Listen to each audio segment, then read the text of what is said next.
Muskogee, Oklahoma, is a city with a population of fewer than 40,000 people, offering a distinctly rural atmosphere. The homes are spaced out and set apart from one another, and the 900 block of Indiana Street is no different. This case begins at 1:30 a.m. on Tuesday, February 2nd, 2021, when a 911 call was made. Muskogee authorities are accustomed to dealing with crime, despite the city's seemingly quiet appearance. In fact, it has one of the highest crime rates in America.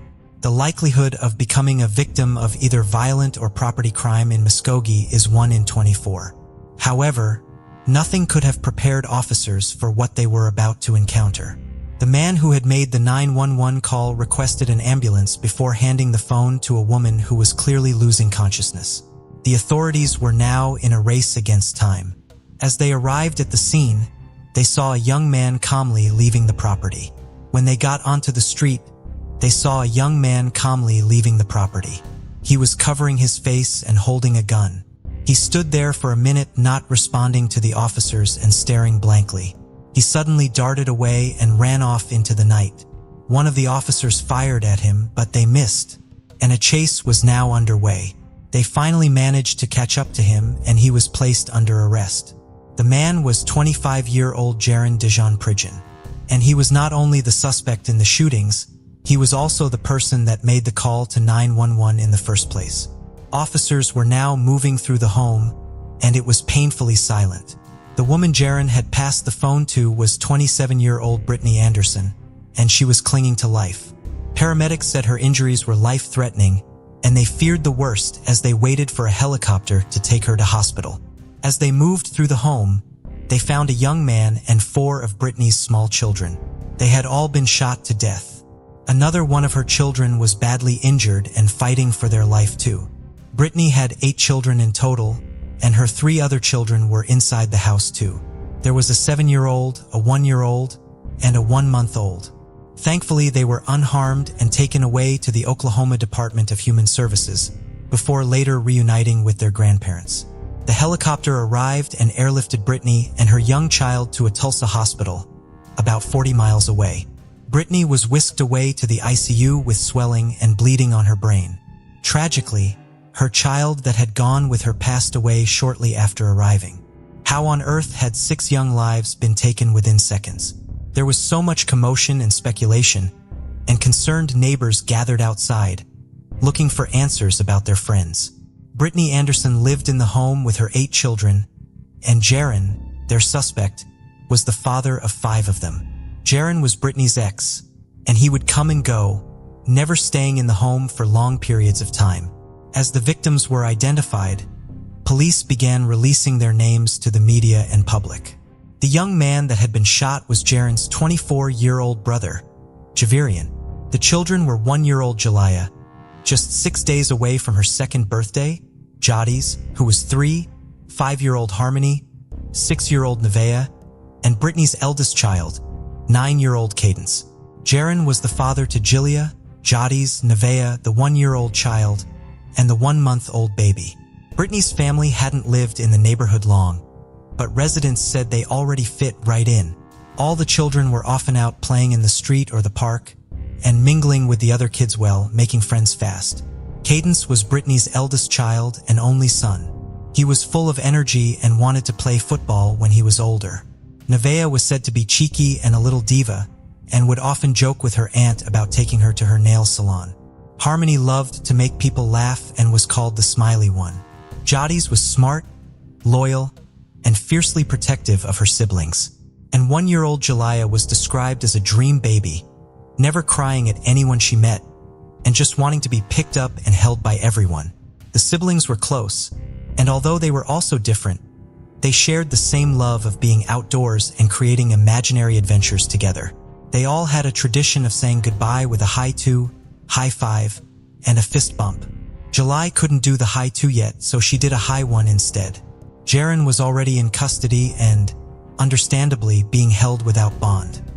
He was totally emotionless and uncooperative, providing no reason for his rampage. Jaron had a long rap sheet, including burglary, assault and battery with a dangerous weapon, obstructing and resisting an officer, and possession of a controlled dangerous substance. In 2019, he was charged after he attacked a woman by throwing slabs of concrete at her. He pleaded guilty and was sentenced to 10 years, but this was deferred on account of a mental health evaluation, and instead, he was placed on probation for 3 years. It was a crime so cruel it was beyond comprehension, and everybody collectively felt so much anger and pain for the family. Authorities said it will go down as the most heinous crime in modern city history. I've been with this agency for 16 years and have not had anything to this magnitude during my time that I've been on, the police department spokesperson Lynn Hamlin said. Flowers and balloons started lining the front of the home, and a lot of the children in the area took their toys over as well, laying them outside for their friends they had now lost. I feel bad for the mother that lost her children, so I decided I would grab a couple of stuffed animals and bring them here, one young girl told the cameras. A day after the shooting, numerous people gathered in a park outside the Muskogee Civic Center to sing and pray for the family. The mayor said the shootings had already taken such a toll on the community, but they were rallying together in a way he had never seen. Restaurants were bringing people food for free, and agencies across Oklahoma were offering support teams and therapy dogs. Mayor Coleman said, "I can't even describe how I'm feeling. For me, as the leader of this city, as well as the pastor of a church that Brittany and her sisters frequently attended when they were kids, grief would be an understatement. Many of us went to bed resting in anticipation of tomorrow's hopes, only to have awakened to know that 5 babies, with unlimited potential, are no longer with us. Their lives taken prematurely, their families grappling with a new horror, and our community paralyzed with grief." Miraculously, and against all the odds, Brittany was recovering. She was now awake, sitting up and talking. But the young mother then soon had to face the devastating reality that was now her life. 5 of her children had been murdered. She told police that that night was all such a blur and everything had happened so fast. She said she had told Jaron he could visit the kids as he was on his way to Texas, and he would be passing through. She said the last thing she remembered was Jaron saying he would never hurt her. Moments later, she said he snapped and fired the gun right at her face. "I was in and out of consciousness, but I knew that I was attacked first," she said. "I seen Jaron walking in from the kitchen saying, 'I shouldn't have done that,'" she added. Brittany recalled as the paramedics came in. She heard them saying deceased kids, and it just didn't register. Nothing about what had happened to her family registered for days. The community was still supporting them in every way they could, and a fund was set up to help cover the funeral costs. It raised a staggering $45,000 on February 13th. All 5 children were laid to rest, but residents knew it would bring little peace or closure.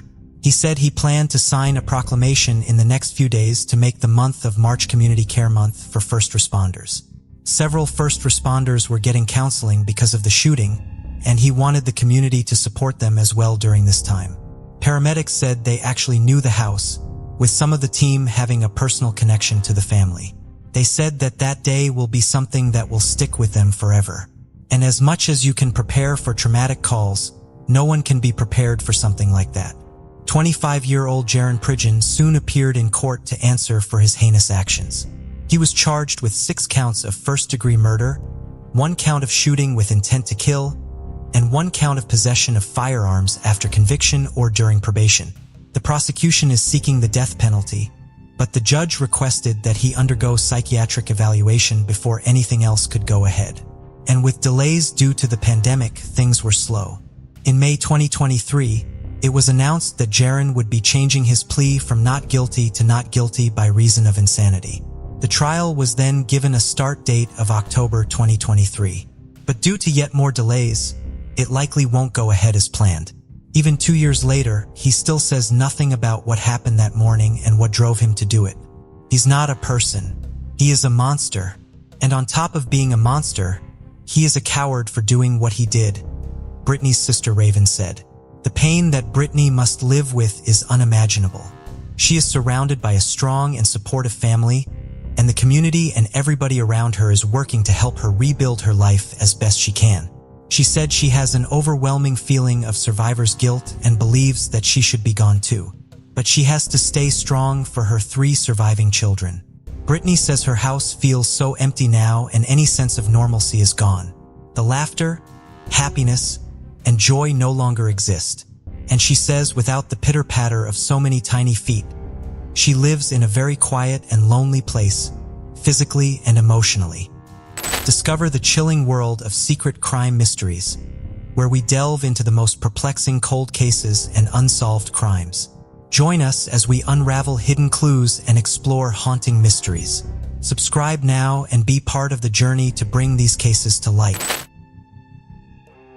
Friday, November 25th, 2022.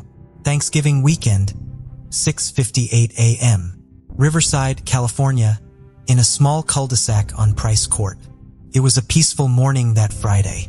Most families were still resting, having enjoyed delicious food and good company the night before Thanksgiving.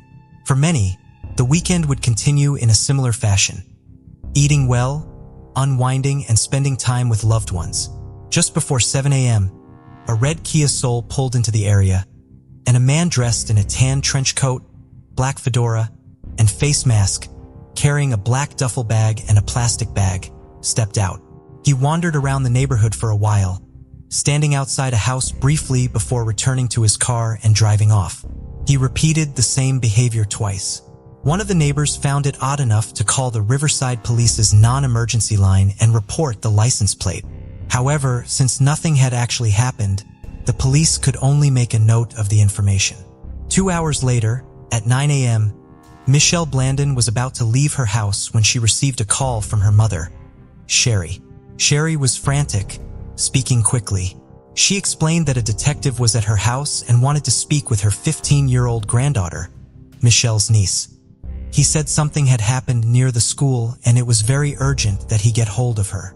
65-year-old Sherry lived in the home with her husband, 69-year-old Mark, a volunteer high school softball and baseball coach, her daughter, 38-year-old Brooke, and Brooke's 2 young girls. Everyone's minds were racing. Had the teen done something wrong? Was she in trouble? Was he going to take her to the station?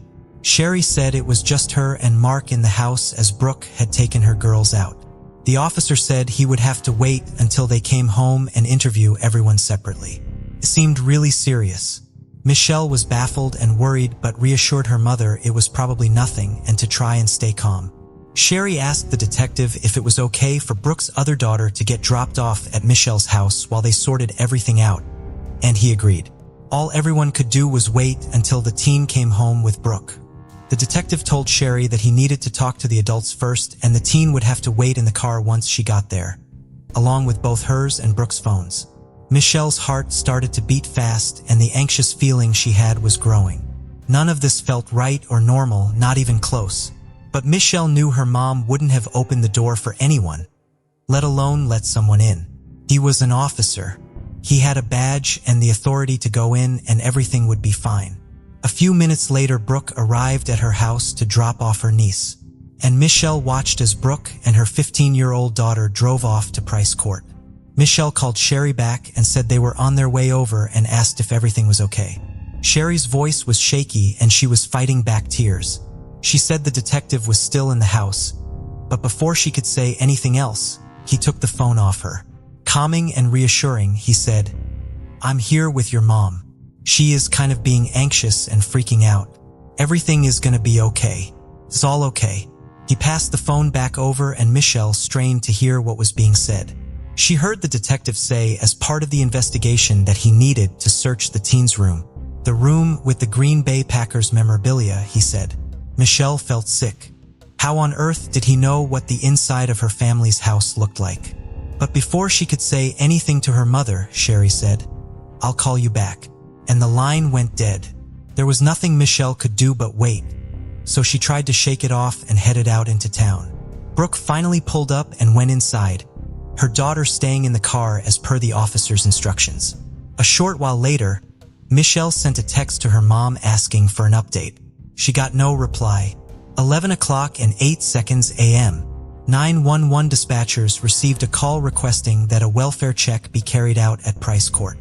A couple of residents were concerned as they had watched a man leaving a house with a much younger girl who was very distressed. She had no shoes on and was subtly trying to mouth words at people watching, although they couldn't tell what she was trying to communicate. The pair walked towards a red Kia Soul, which was parked on someone's drive. The same person's drive, in fact, that had reported the car's license plates just a few hours earlier. As the pair approached the car, the owner of the house opened the door and shouted at the man that he couldn't park there. The man was very apologetic and said he was leaving. He opened the back passenger side door and the girl got inside. He then walked around to the back door on the driver's side and put the black duffel bag inside. As he turned around, the neighbor saw some red spots on his clothes which looked like blood, but she couldn't be sure. Although the girl wasn't physically forced into the car, something was very troubling about the situation. Before the man shut the doors, the girl quietly whispered, "Help me," and the car sped away. Michelle, who was still out in town, then got a Facebook message from a neighbor of her parents. "Please call me ASAP," it read. A few minutes later, more calls came flooding into the Riverside Police Department. A house was on fire at Price Court. It was Mark and Sherry's. Michelle jumped in the car with her husband and they started heading across town. She was calling her mom, dad, and sister repeatedly, but no one was picking up. Price Court, authorities were now there and tackling the blaze. The windows were starting to smash because of the heat and the roof was caving in. As firefighters made it inside, they found the bodies of Mark, Sherry, and Brooke lying closely together near the front door. They all had plastic bags over their heads and were bound and gagged. They were already dead and their neighbors watched in horror as they were pulled from the home. Michelle and her husband pulled up to her parents' house just after this, and Michelle tried to run through the tape as the police dragged her back. Her parents' and sister's cars were still parked outside, and although it was too early to tell who had been inside, Michelle soon heard that several bodies had already been carried out. As a shaken Michelle headed to the station with the police, other officers were trying to track down the red Kia. Michelle told them about the strange phone calls that morning and the detective inside her parents' house. She said there was no way the man would have got inside the house without showing some form of ID. Sherry would never have let him in without this, no matter what he said. Police were still not confirming anything, but when Michelle told them about her father's 2 tattoos on each arm, a Green Bay Packers logo on his left and a Notre Dame mascot on his right, she was faced with a situation that she had somehow been trying to rationalize and come up with excuses for. Her mother, father, and sister were inside the house and her niece was now missing. Despite people wondering if the fire had caused their deaths, an autopsy would later reveal that Mark, Sherry, and Brooke had all likely died of asphyxiation. They had been bound and gagged before plastic bags were put over their heads and Brooke's throat had been slashed. Mark was killed first and they could see from the injuries that Brooke had really tried hard to fight off the attacker. 3 of the family's dogs would also die in the fire, along with their pet bird. Their 4th dog, which had been in the backyard at the time, survived and went into a shelter whilst a new home was found. For the small, quiet community and everyone that knew the family, it was impossible to believe that anything like this could happen on their doorsteps. Around the same time all of this was going on, over 2,000 miles away in Virginia, a woman was filing a missing persons report. Her boyfriend of 5 years had taken off and now she couldn't get hold of him. The couple had been celebrating Thanksgiving together in San Diego for a few days with her parents when he suddenly started packing to leave. He said he had run out of vacation time and needed to drive back to Virginia where he had just purchased a house. But the drive would take over a day and this hadn't been their plan. Little did she know, he hadn't set off to Virginia. He had set off for Riverside, California. And she would soon realize it was her boyfriend that was now on the run with the missing 15-year-old girl.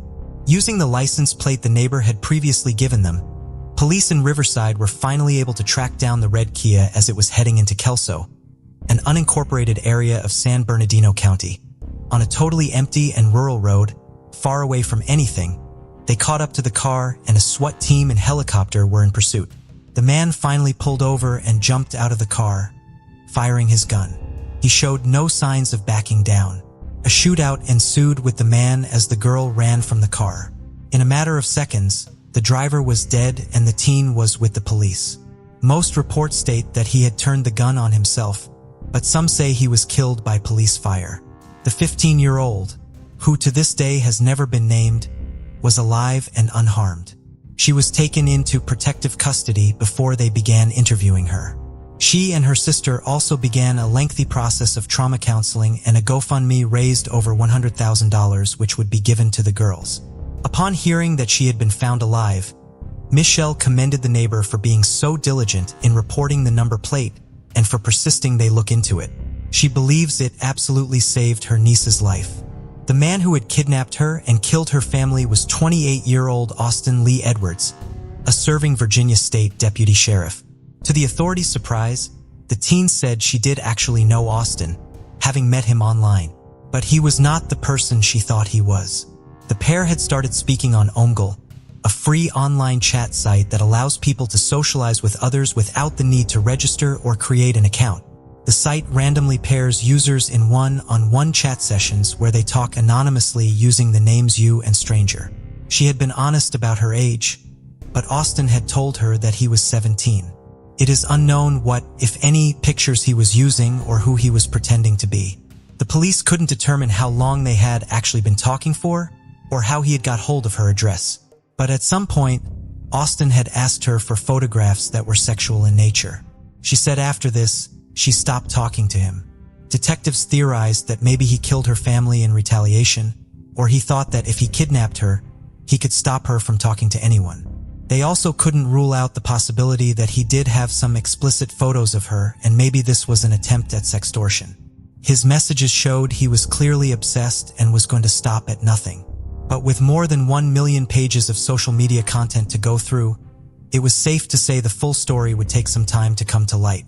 The teen told police that morning that she had no idea what was going on as she and Brooke pulled up to the house. She said she had waited in the car following Brooke's instructions, but it ended up getting too hot. She took her shoes off and stood outside for some air before tentatively walking inside the house to see what was going on. As soon as she went through the door, the first thing she saw was her grandmother, Sherry, with a bag over her head and her hands tied. She was still moving slightly. Before she had time to process anything, Austin appeared and pointed a gun at her and ordered that she leave with him. It is unknown where he was driving her or what, if any, conversations took place in his car. And Austin was now dead and couldn't answer for himself. So who was he and what did they know about him? 28-year-old Austin Edwards had joined the police academy in July 2021. And after graduating a year later, he went to Henrico County within the Richmond Division of Virginia. He resigned from the department after a couple of months, but no reason could be given for him leaving as it was not in his personnel file. A month after leaving, Austin was still associated with the Washington County Sheriff's Office and stepped into the patrol division as a Virginia State Deputy Sheriff. A little under 2 weeks before he drove to California, in a small town of less than 2,000 people, Austin had purchased a new home. Neighbors said he was friendly and they felt safe around him, knowing he was a police officer, feeling a certain level of protection from him. Austin spent a lot of time blacking out all the windows in his home. But less than 10 days after moving in, Austin Lee Edwards, the Winnecks and their pets would all be dead in another state.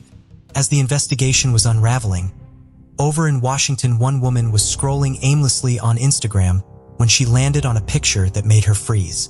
It was a photo of Austin. Not only was the story his face was attached to horrific, she had her own story from years ago. She had met Austin on Omegle too.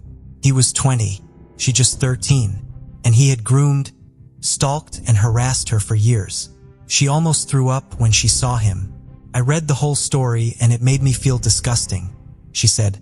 Seeing everything that had happened to the Winnick family over in California, the now 21-year-old took her story to the police and was able to offer up almost 4,000 messages between the pair from years ago.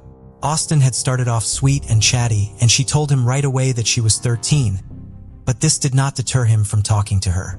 He soon started asking for nude photographs and told her he loved her. He often spoke about hurting himself as a way of release. On one occasion, he insisted she join him on Skype. "I can't yet," she told him. "Why is that?" He replied, "Because my mom," she said. "Kill her. I'ma give myself a black eye. Okay?" He replied, "Listen, there's no obstacle that's gonna stop us from being together if that's what we both want. It doesn't even matter if you're 14 and not technically allowed to do shit yet," he said. She eventually cut ties with him, but this didn't stop him trying to get hold of her. Another thing that the messages brought to light was something serious that had happened in 2016. 2 weeks after the teen had told him she didn't want to talk to him, Austin had been detained for psychiatric evaluation after threatening to take his own life and kill his father. Police had been called to the home by Austin's dad, Christopher. They found him trying to restrain Austin on the kitchen floor, which was covered in blood, and Christopher had bite marks all over his arms. Police pulled out a taser, but Christopher said he could handle it, still trying to protect his son. Eventually, Austin was handcuffed, strapped to a stretcher, and checked into a hospital. He said he had had an argument with his girlfriend and was lashing out. His girlfriend being the 14-year-old who was trying to get away from him. Despite blocking him on every account, he made new ones and always found a way to reach her. The harassment went on for years until she was 18, when it all abruptly stopped. It is unknown whether this coincided with meeting the 15-year-old online, but investigations show the timings match up for this to be a possibility. Upon sending him to a mental health hospital in 2016, the judge said there was a substantial likelihood, as a result of mental illness, he will, in the near future, seriously harm himself or suffer harm. The incident also prompted the judge to strip him of his gun rights. Under Virginia law, anyone who is held on a temporary detention order and later admitted to a treatment facility is not allowed to buy or possess a firearm until that right has been restored by the courts. His gun rights were never restored. On his application to the academy, Austin disclosed that he had voluntarily checked himself into a mental health facility, which meant he had to undergo a mental health evaluation and exam. He failed. Austin used his father, a close friend, and his Virginia State Police field training officer as references for the academy. And despite the failed evaluations and the fact the court had taken his gun rights away, he was still accepted. The Virginia State Police deliberately buried the results of this mental health examination, did no further examination into this aspect of Edwards' application, and hired him, a notice said. Arte Civito, the interim police chief for the Aurora, Colorado Police Department, and a nationally recognized policing expert said, "I'd have to ask a lot of questions about why he's moving so quickly. That's pretty unusual for someone to go through academy and all of a sudden turn around and leave." He said most departments would be unlikely to hire Austin after such a brief work history unless he enrolled in their own police academy. With all of this coming to light, Michelle and her family wanted answers, but they weren't getting any. The Washington County Sheriff said, "It is shocking and sad to the entire law enforcement community that such an evil and wicked person could infiltrate law enforcement while concealing his true identity as a computer predator and murderer." But the Virginia State Police said he didn't ever display any red flags. He was the nicest person and loved helping people in his job. They said he had no reprimands, no complaints, no instances of use of force levied, no internal investigations, and no disciplinary investigations. Michelle said that not one department ever apologized or even acknowledged them for a period of time. Eventually, Virginia State Police would issue a statement and say it was an isolated incident, adding human error resulted in an incomplete database query during Edwards' hiring process. They said that if they knew about his past, he wouldn't have been hired. Riverside Police Chief Larry Gonzalez said, "It's disturbing. It's disgusting.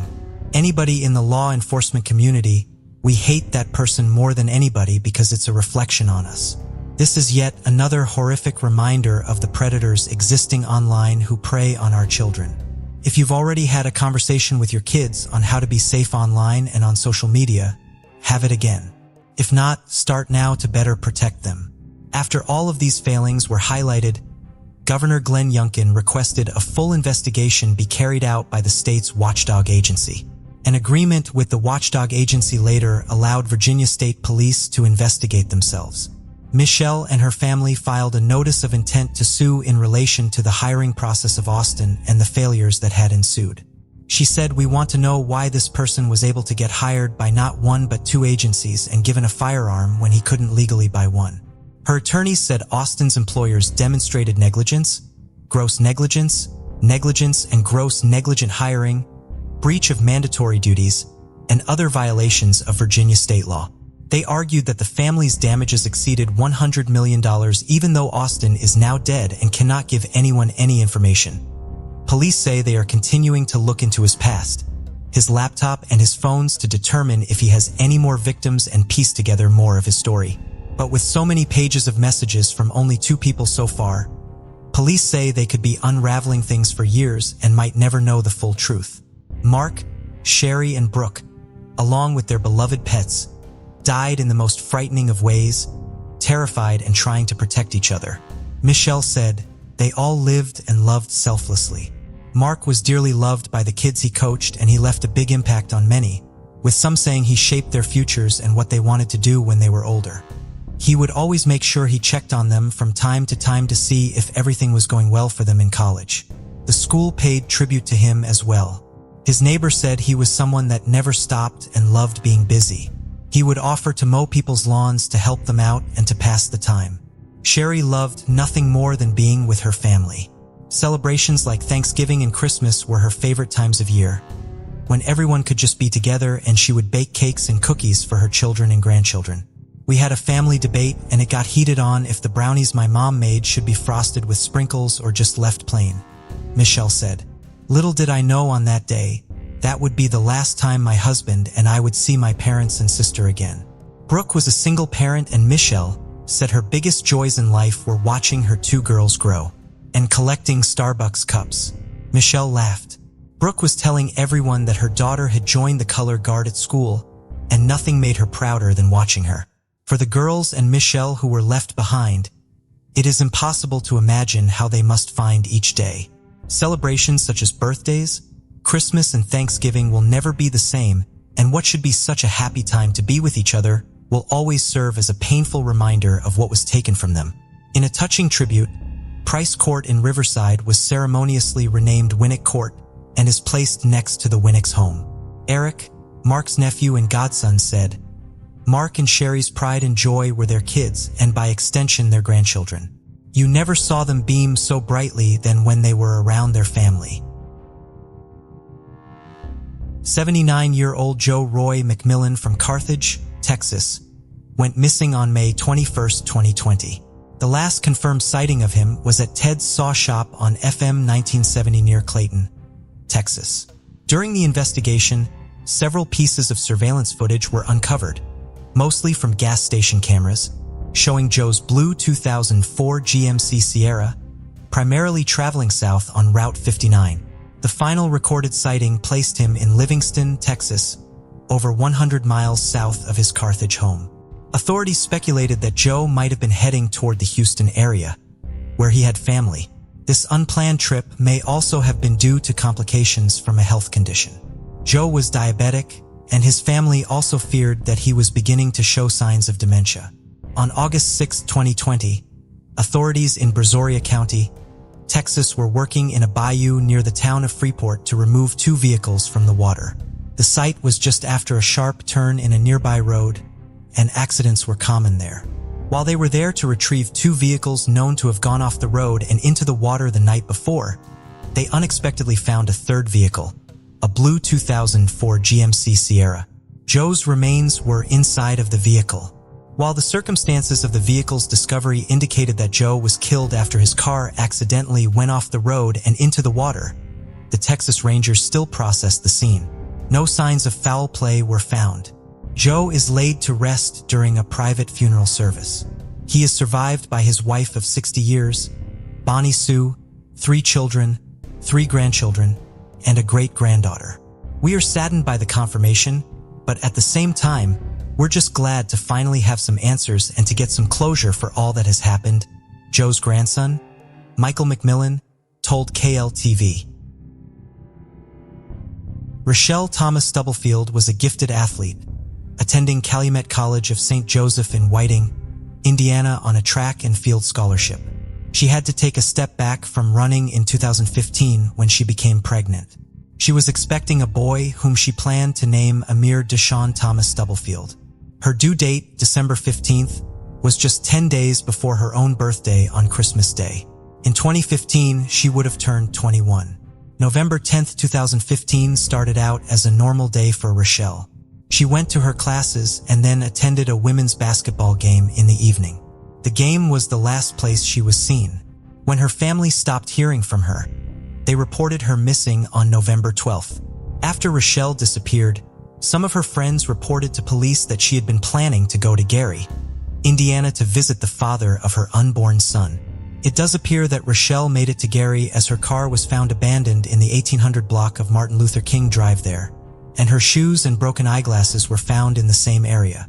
By 2020, authorities were confident enough that the man Rochelle was going to see was involved in her disappearance to arrest him. 25-year-old Dern Fuller was arrested in July of 2020 and charged with 1 count of obstruction of justice and 2 counts of murder, 1 for Rochelle and 1 for her unborn son. At the time of his arrest, he was a member of the 19th Engineer Battalion at Fort Knox in Kentucky. He had joined the Army in January of 2016, 2 months after Rochelle's disappearance. After he was taken into custody in Kentucky, he was extradited back to Indiana. While Fuller is charged with murdering Rochelle, her body has not been recovered. Court documents related to Fuller's arrest revealed new information about the investigation into Rochelle's disappearance and seemed to confirm that Fuller was the person in interest in the case who was being investigated, but not publicly discussed by police in 2015. Fuller was interviewed by authorities in November of 2015 and told them he did not know where Rochelle was, but she had talked to him about going to Atlanta. He denied being her boyfriend or the father of her unborn child. He said he knew Rochelle had told her mother that he was, but that he didn't know why. 10 days after Rochelle was last seen, police in Indiana received a tip from police in Illinois. 2 of Fuller's cousins had come forward claiming that he had confessed to them during a phone call that he had killed a woman who was 8 months pregnant with his child. He was afraid of being asked to pay child support and therefore choked her and stabbed her in her temple. He then buried her body behind Williams Elementary School in Gary. 3 days later, Fuller was taken into custody at the home of another woman with whom he was romantically involved. When she was interviewed by police, she told them that she had picked Fuller up from the track at Williams Elementary School after he called her and asked for a ride. He told her that something had happened to Rochelle and that he was responsible for it. The grounds of the elementary school were searched with cadaver dogs twice, once in August of 2016 and once in January of 2017. During the second search, the dogs indicated that there were human remains present on a hillside behind the school, but nothing was found when police began digging up the area. In August of 2019, Butler's girlfriend from 2015 was now his ex-girlfriend, and she was living in Texas. Investigators traveled there to speak to her again, promising her immunity from prosecution in the case.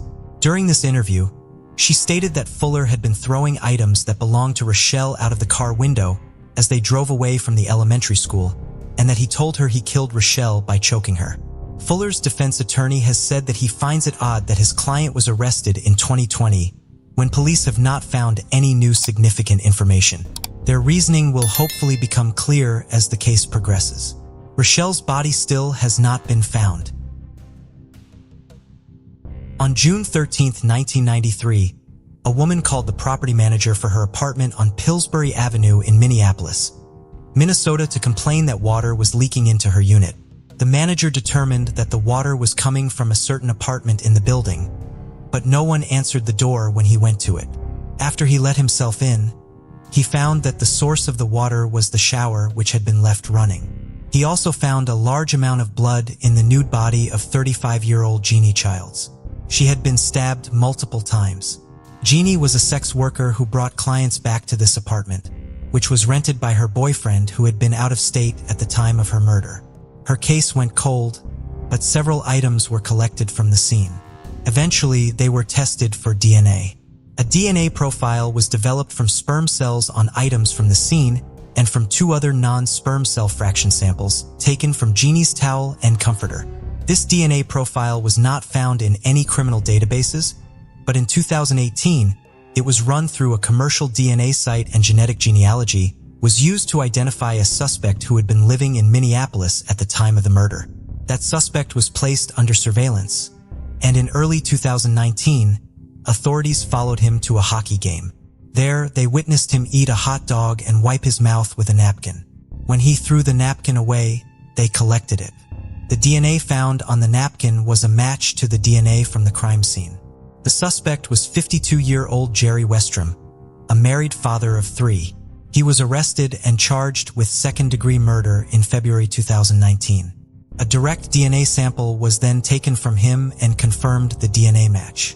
Speaking with police after his arrest, Westrom denied any involvement in Jeannie's murder. He further claimed that he had never even been in that apartment or that apartment complex. When he was shown a picture of Jeannie, Westrom said he did not recognize her and claimed that he had not had sex with any woman in Minneapolis in 1993. He could not explain why his DNA was at the scene. He posted bail and was released. Westrom, with the support of his family, maintains his innocence. His lawyer has claimed that the evidence against his client is thin because some of the DNA came from sperm and the victim was a sex worker. In April of 2019, authorities announced that another piece of evidence tied Westrom to the scene, a bare footprint left in Jeannie's blood, which was a match to Westrom's footprint. Westrom was originally charged with second-degree murder at the time of his 2019 arrest. However, on June 25, 2020, a grand jury indicted him for first-degree premeditated murder in the case. He turned himself in to the Hennepin County Sheriff's Office the following Monday. With the charge increased, a judge also increased his bail to $2 million up from the $500,000 it had been set at following his initial arrest on a second-degree charge in 2019.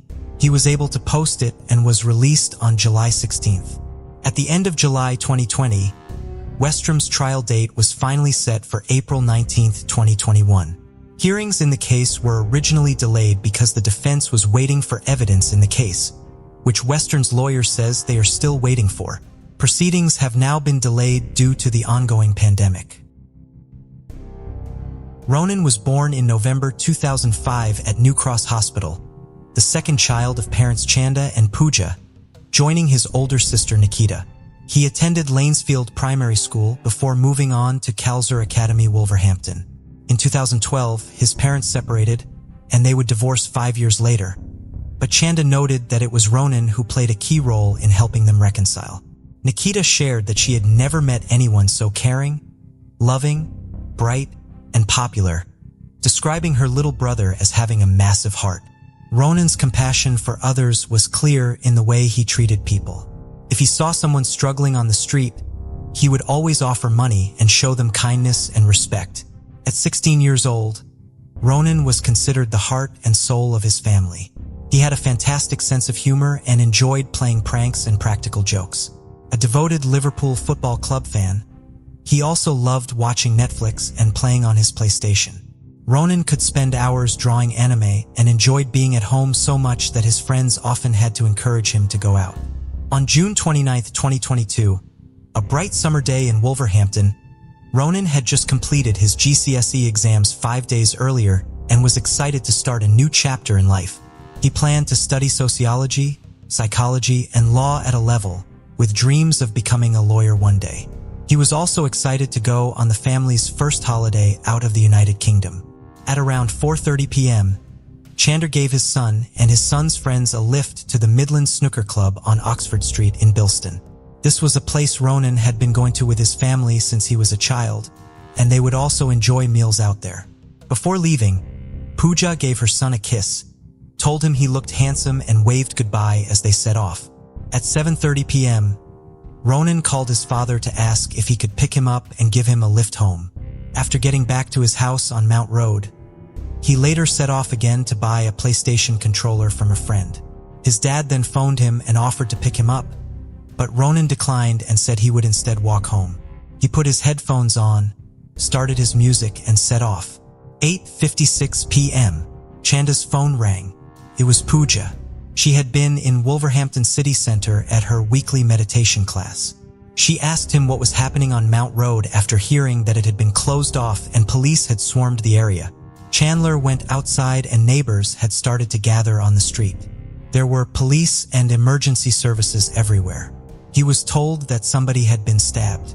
He said he rang Ronan more than 10 times, but each time it rang out and went to voicemail. He then told a police officer on the scene that his son had not come home. They were shown a picture of Ronan, and one of the paramedics said they were treating someone who did look like him, and tragically it was. When Pooja arrived home, she begged the officers, "Please let me see him one time. He will wake up for his mum." but they said no.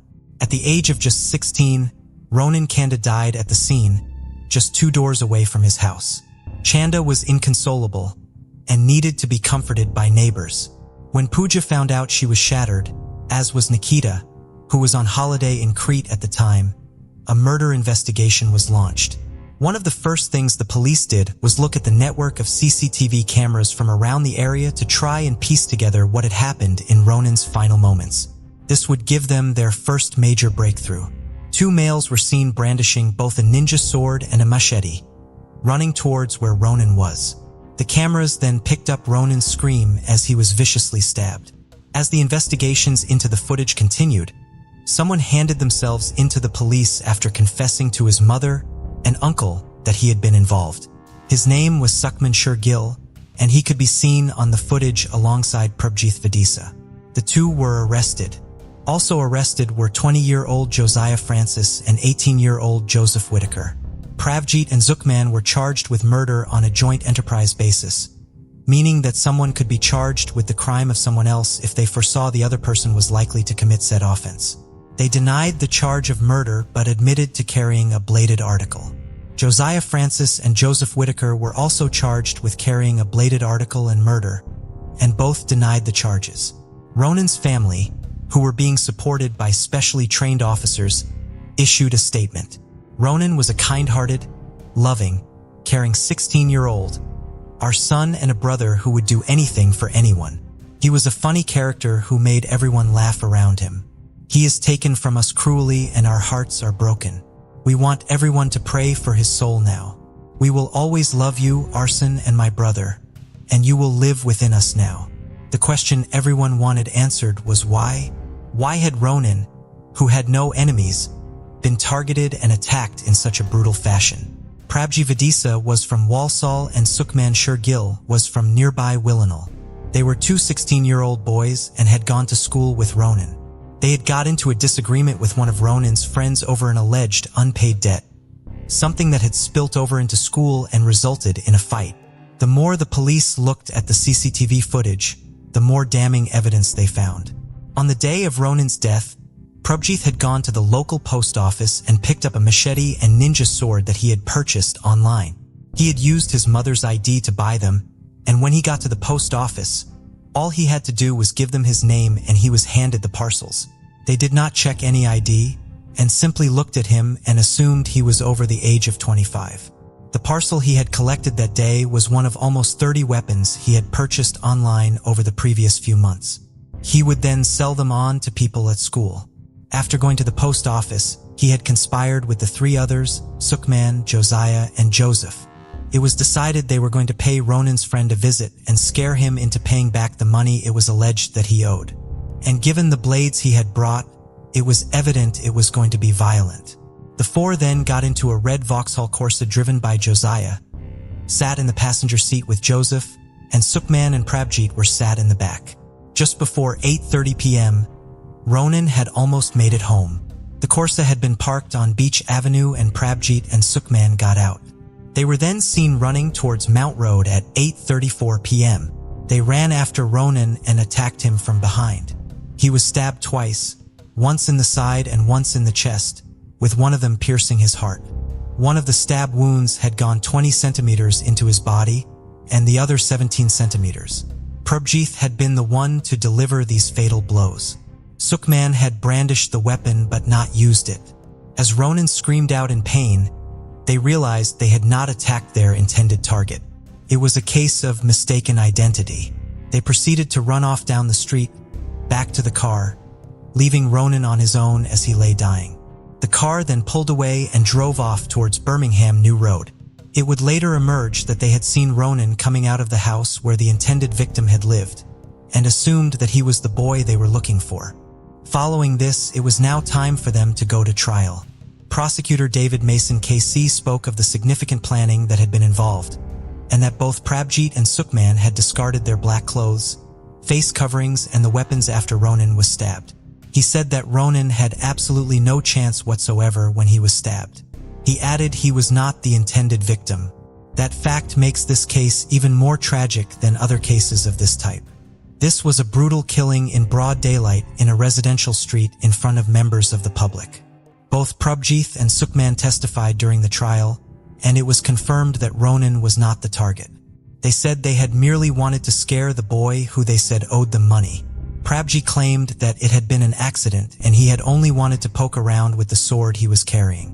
He said it wasn't until Ronan was stabbed for the second time that he noticed it had actually struck him, and that it was Ronan. The prosecution hit back saying, "I would suggest you don't accidentally stab someone 20 centimeters and then 17 centimeters. Do you? I never intended for the blade to enter the body. You intended to stab that young boy, didn't you? No. I would suggest it must have been screamingly obvious, after you inflicted that first 20-centimeter wound to his abdomen, that you had done it. You must have felt it happened, didn't you? No." He also denied that he was fascinated with knives, something which had been previously claimed, but admitted he had used false IDs to buy them and then sell them on. Sukhman said he was sad and angry after learning that Ronan had been attacked, and said that he had not been in it together with Prabjeeth. The prosecution said there is no real evidence of any true remorse. Senior Crown Prosecutor Samantha Dixon called the attack on Ronan a horrifying act of violence and an act of cowardice.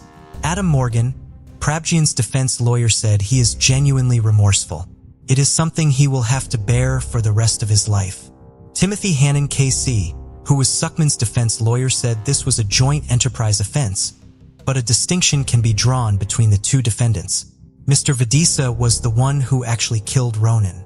Mr. Vadisa was the one who stabbed him, not Mr. Shergill. The trial would last for 5 weeks. After 2 hours of deliberations, the jury had returned their verdict. Both Joseph Whitaker and Josiah Francis, who had been in the car that day, were acquitted of all charges.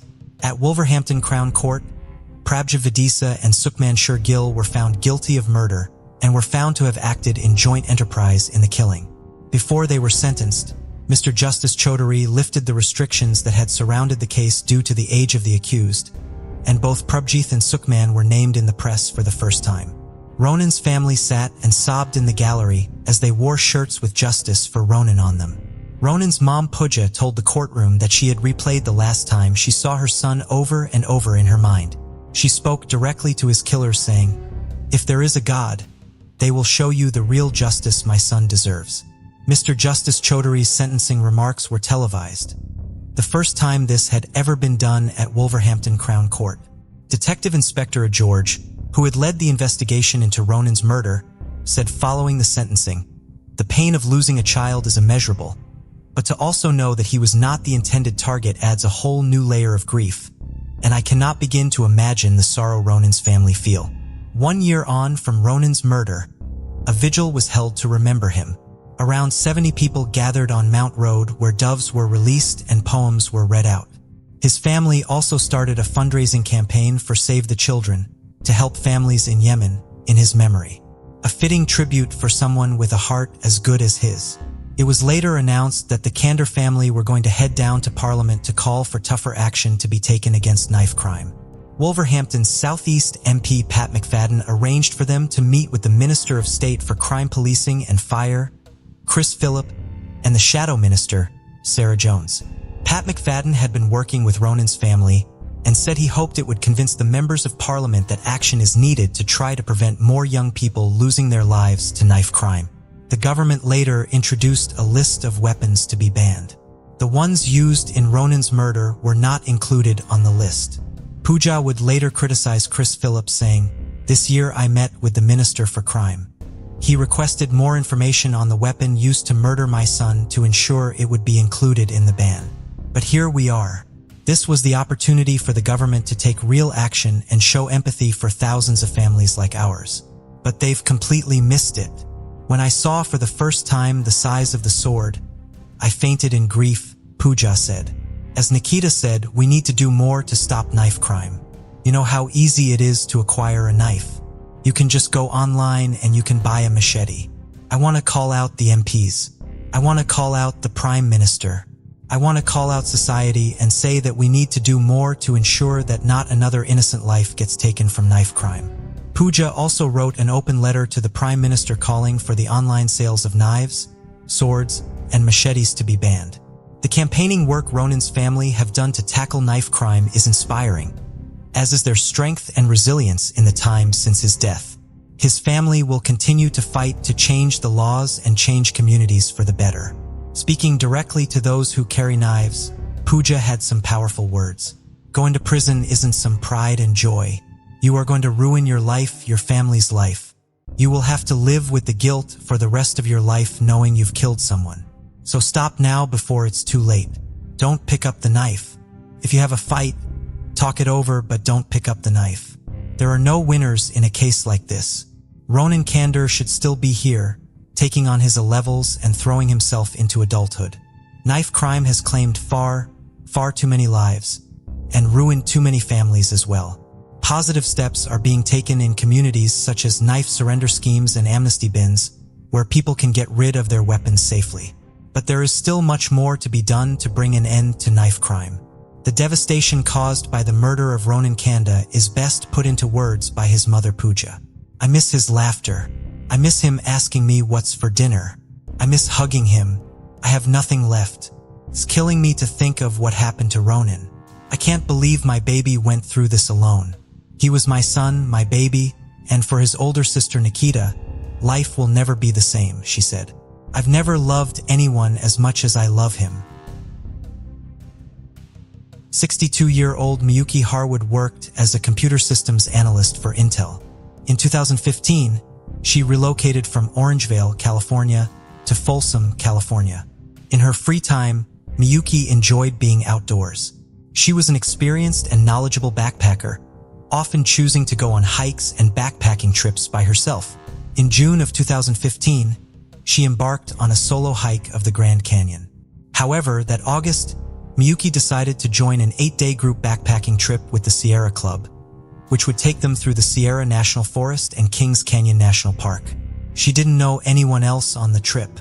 On August 20th, the 6th day of the journey, the group hiked up Black Cat Mountain in the Sierra National Forest. Miyuki's fellow hikers last saw her around 1 p.m., but she became separated from them shortly after.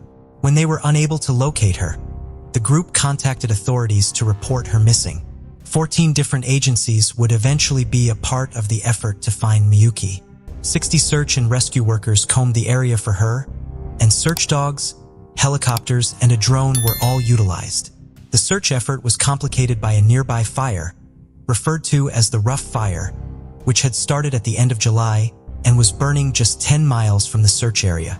The fire impacted air quality and complicated helicopter flight. Miyuki's sister-in-law traveled the area during the search, and her brother flew in from Japan. Miyuki's disappearance was made even more painful for them by its timing. She went missing near the 10-year anniversary of her husband Brett's unexpected death. On August 29th, 9 days after Miyuki disappeared, a group was searching near the Courtright Reservoir when they heard the sound of a whistle in the distance. They followed the sound and finally found Miyuki, signaling help with a whistle at the bottom of a rocky ravine. She was injured and unable to walk, so she had to be airlifted out of the area. The fire made it difficult for a helicopter to land in the area, but it was eventually able to successfully reach her. Miyuki was then airlifted to Community Regional Medical Center in Fresno, where she underwent the first of 2 surgeries she would require on her legs. After she was rescued and brought to the Miyuki reached the summit of the mountain with the rest of her group but wanted to get back to their campsite, so she decided to head back down the mountain alone, a decision which she regretted. She got lost and eventually fell off of a small cliff after it got dark. She hit the ground below feet first, shattering her left leg, breaking her right ankle, and sustaining a compression fracture in her spine in the process. She remained conscious and thought that if she rested where she fell overnight, she would be strong enough to make it back to the campsite the following day. In the morning, however, she realized that she was still completely unable to walk. While Miyuki was on an 8-day excursion, the trek up Black Cat Mountain was essentially a day trip for the group, and Miyuki's main large backpack was back at the campsite and she only had what could fit in her smaller backpack with her. She had little food beyond small items like nuts and a 1-liter water bottle. The bottle was almost empty by the day after her fall, and she knew she could not survive long without finding a source of water. Luckily, she could hear the sound of water flowing nearby. She spent the next 2 days dragging herself across the ground to reach a creek.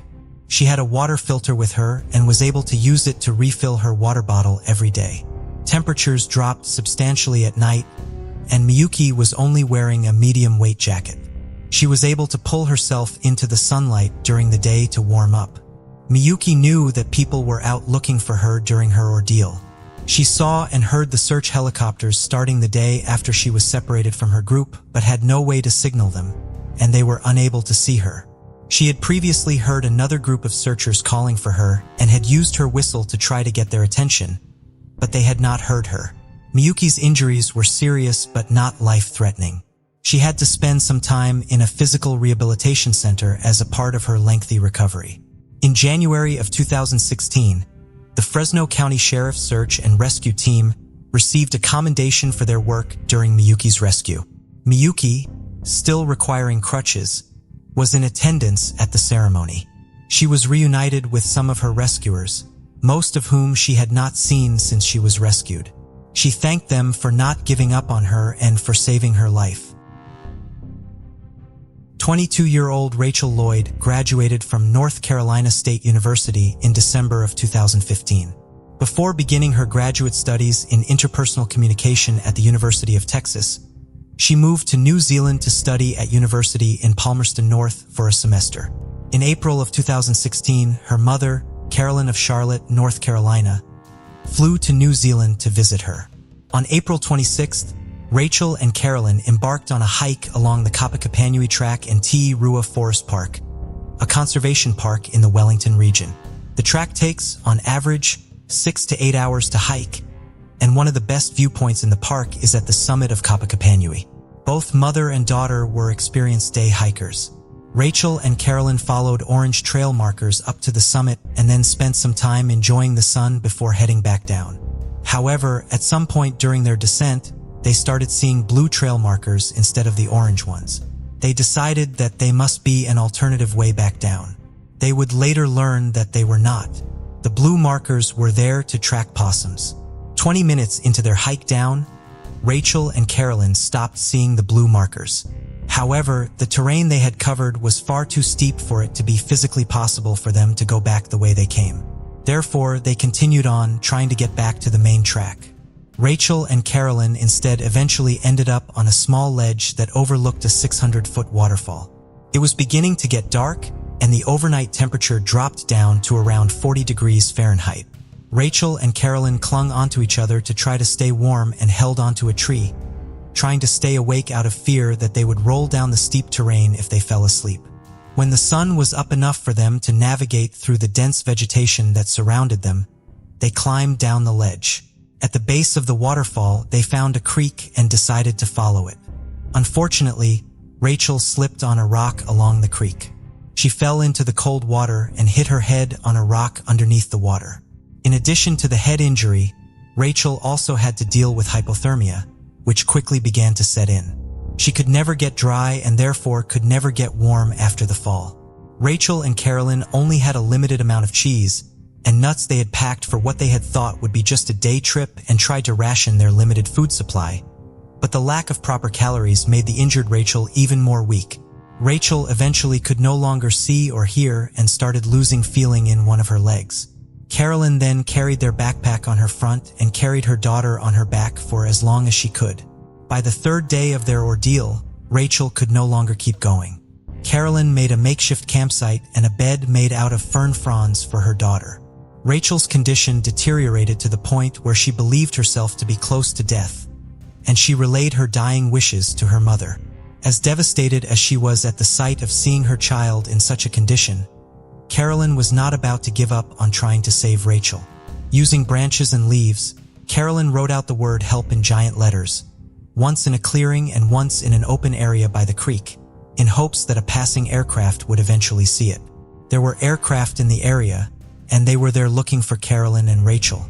Carolyn's husband and Rachel's father, Barry Lloyd, was at home in North Carolina but had been in contact with his wife throughout her trip so far. He became concerned when a day passed without him hearing from her or their daughter. Local authorities also became involved when Rachel and Carolyn failed to return their rental car or check into a hotel as planned. The car was found at the conservation park 2 days after the mother and daughter began their hike and a search began for them. All-terrain vehicles, search dogs, and helicopters were all brought in as part of the effort. Official search and rescue workers, as well as numerous volunteers, helped look for Rachel and Carolyn. Barry Lloyd remained in contact with the emergency personnel in New Zealand, and his sons had flown to Charlotte from Chicago and were getting ready to fly to New Zealand with him to help with the search. A helicopter from Amalgamated Helicopters flew search teams into the park on April 30th, leaving them at different vantage points to look for the missing mother and daughter. The pilots then flew over the area to look for Carolyn and Rachel themselves. In the process, they saw Caroline's messages and relayed the location to the search teams. On the 5th day of their ordeal, Rachel and Caroline were airlifted out of the park and taken to Wellington Hospital. While Carolyn was weak, she did not need to be admitted to the hospital. Rachel's injuries and hypothermia did require a hospital stay. She would later say that she believed she would have only survived for a few more hours had she not been rescued and given medical attention. After she was released from the hospital, Rachel remained in New Zealand to complete her semester of studies. Carolyn's brother, John Schumacher, released a statement on behalf of the family after the rescue. "My entire family wishes to express our tear-filled gratitude to all the amazing police staff, helicopter pilots, search team members, dog guides, volunteers, and news teams who kept us informed, and everyone else involved who worked so quickly and efficiently to find and save my sister and niece." It read, "What a testament the wonderful citizens of New Zealand are to the rest of the world, of how people can work together to accomplish such noble deeds. Thank God and thank you all." 77-year-old Carol Kaparsky and her 72-year-old husband, Ian Irwin, lived in Palo Alto, California. They were both respected academics. Carol was a linguist and author, and Ian was a noted Parkinson's researcher. They lived in a very tight-knit neighborhood and were very active in their community. A neighbor described them as aging hippies who had a holistic approach to most aspects of their life and were passionate about various progressive causes. In February of 2020, the couple rented a vacation cottage near Inverness in Marin County, California through Airbnb. They had stayed in this cottage before and were familiar with the area and its nearby trails. They were due to check out of the cabin on Saturday, February 15th. However, when a housekeeper arrived to clean the cottage that day, Carol and Ian were not there, but all of their belongings, including their car, wallets, and phones were. They missed an appointment the following day and then later failed to keep plans with their family, which was highly unusual. The last sighting of the couple before their disappearance was around 4 p.m. on February 14th as they were walking along a road in Inverness. Based on where they were seen, they could have been heading to area trails in the Tamales Bay State Park or to the trails that would take them down to Tamales Bay itself. As such, both land and water searches were undertaken, lasting 10 to 12 hours per day. Helicopters, drones, and search dogs were all used. Hundreds of people looked for the missing couple in the following days. Authorities had reason to believe that Carol and Ian could still be alive even after a few days and a cold snap that had dropped the temperature to just below freezing on several of the nights they were missing. They were both experienced hikers with specialized skills. Ian had a background in mountaineering and Carol was an herbalist and mushroom hunter. Their optimism finally started to wane by February 20th, when the Marion County Sheriff's Office announced that they were considering the search a recovery effort rather than a rescue. Carol and Ian each had a son from a previous relationship, and each of them also began accepting the possibility that they might need to hold a memorial service and hoping that they could at least find bodies to bury so that they could have some sense of closure. 2 days after that announcement was made on Saturday, February 22nd, more than a week after the couple went missing, 60 people were still out searching for them. Around 10 a.m., a 3-year-old golden retriever named Groot with the California Rescue Dog Association led volunteers into an area of thick vegetation in the creek drainage leading to Shallow Beach. There they found Carol and Ian. Ian was lying on top of thorny bushes and poison oak to protect Carol, who was without shoes, from being exposed to them. Both Carol and Ian were grateful and relieved when they saw the volunteers who gave them their own gear to warm them up and enough food and water to keep them strong through their transport out of the area. They were airlifted to a local hospital where they were reunited with their sons. Despite the fact that they had both only been wearing mid-weight jackets, they only suffered from mild hypothermia. They both had numerous cuts and scratches from the dense vegetation in the woods.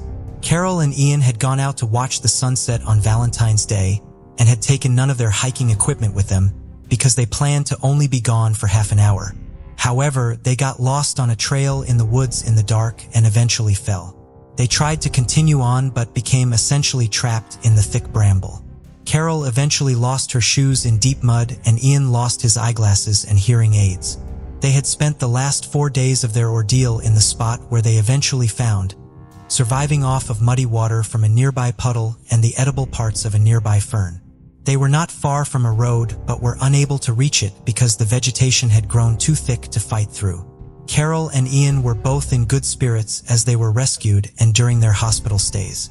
Their family issued a statement expressing their gratitude for all of the people who had participated in the search. Their neighbors decorated their house to welcome them home after they recovered from their 8-day ordeal. 20-year-old Heather was the oldest daughter of Terry and Debbie Elvis, who were from South Carolina. The family was extremely close, and her father later described their bond, saying, "We've always been a tight-knit family, where everybody does for everyone else." Heather had a particularly strong relationship with her father, and they communicated daily through text messages. Always fiercely independent, Heather decided after graduating from St. James High School in 2011 that she wanted to move out of the family home and share an apartment with her best friend, Brianna Worlman. Terry and Debbie fully supported her decision. At 20, Heather was working diligently as a waitress at a Scottish-themed restaurant called the Tilted Kilt in Myrtle Beach, while also studying cosmetology to pursue her lifelong dream of becoming a full-time beautician. Her younger sister, Morgan, shared her thoughts on Heather's aspirations, saying, "She loved makeup. She wanted to be in front of the camera. She didn't understand boundaries when it came to dreaming." As well as being known for her creativity and ambitious streak, Heather was very popular and well-liked around town because of her warm, carefree, and positive nature. When people talk about Heather, they smile because she was so full of personality, a friend of Heather said. Another spoke lovingly of her, saying, "I would describe Heather as outgoing, free-spirited, loving life. She always wanted to live to the fullest." By the early summer of 2013, Heather had been sharing an apartment with her best friend, Brianna, in Myrtle Beach for around a year, and her studies and life were going great.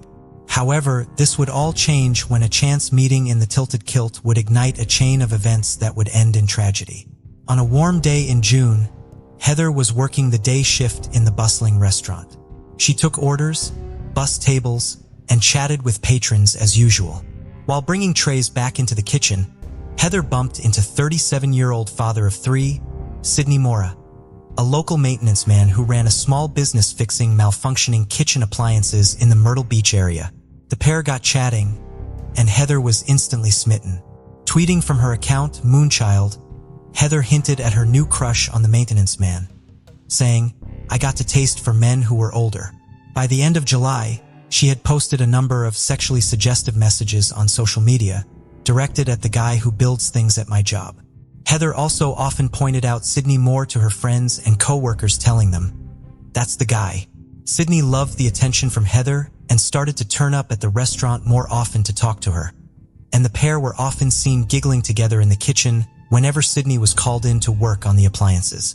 By July, the relationship may have gone from an innocent crush to something more serious, when Heather put out 2 status updates a minute apart on Twitter, hinting at a possible affair between her and Sidney.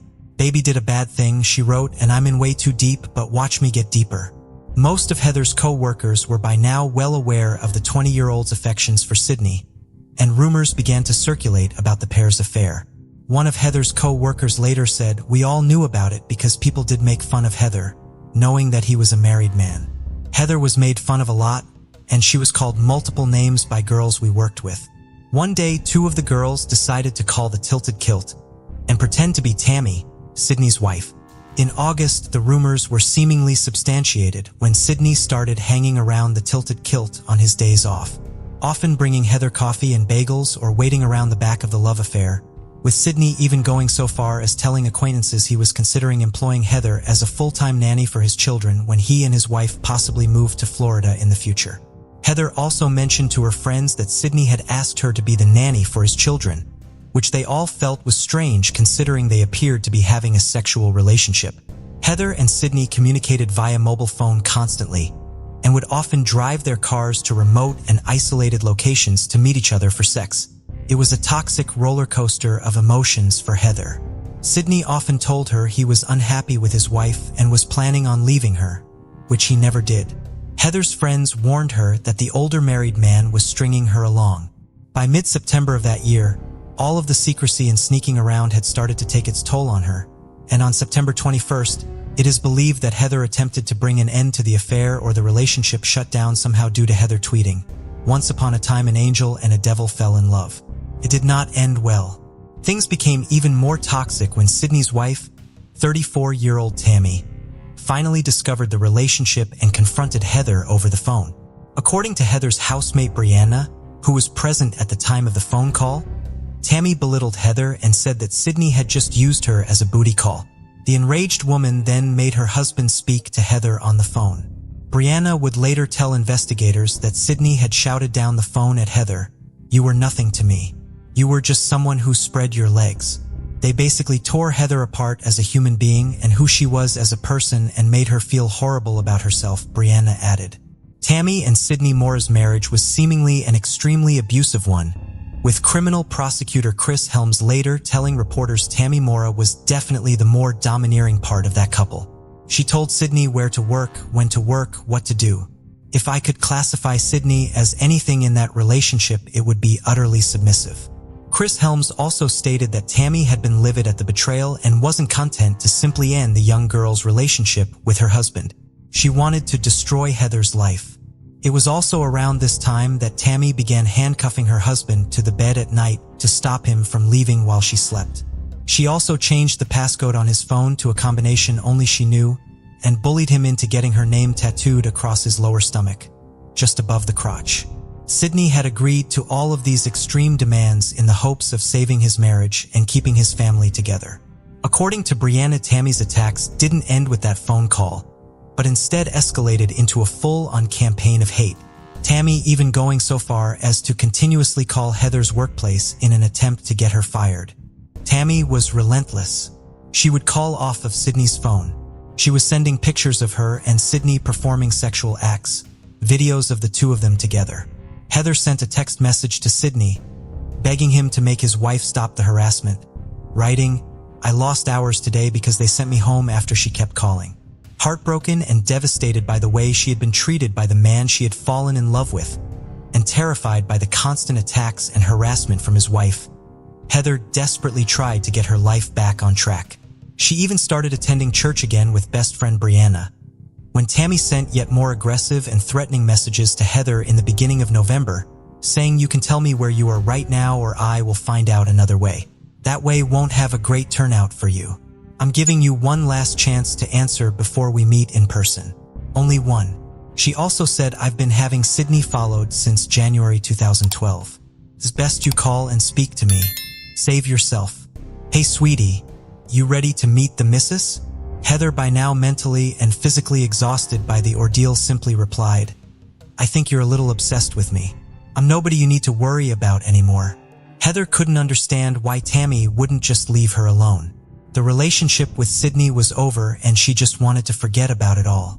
Towards the end of November, just over 2 weeks after the last threatening text messages from Tammy, things finally started to look more positive for Heather.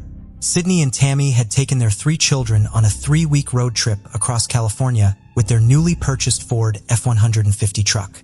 With the Moores gone, Heather felt like she could momentarily relax and breathe again.